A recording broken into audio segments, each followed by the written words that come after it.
Mabuhay! Ako si Emir at tayo'y muling magbalik tanaw sa nakaraan.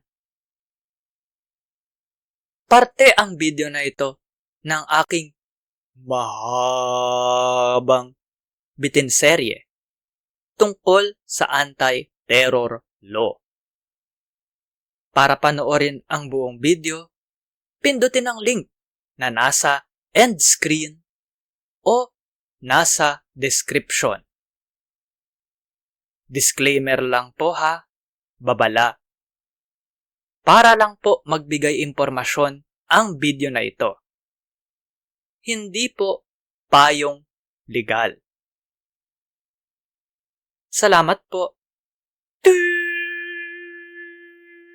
Substantial evidence, makabuluhang katibayan na maaaring tanggapin na sapat ng isang makatwirang tao.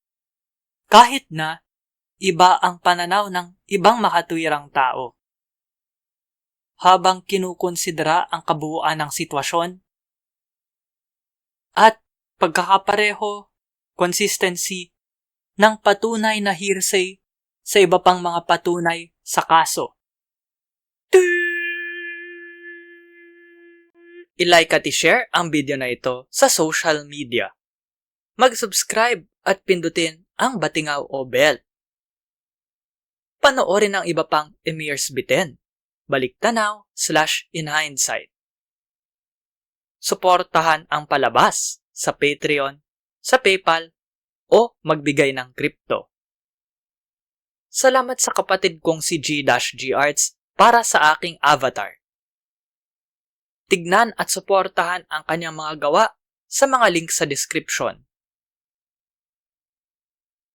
Para po panoorin ang buong seryeng ito, pindutin ang link na lalabas sa end screen. Dapat ngayon na. Maraming salamat po. Hanggang sa muli. At ingat.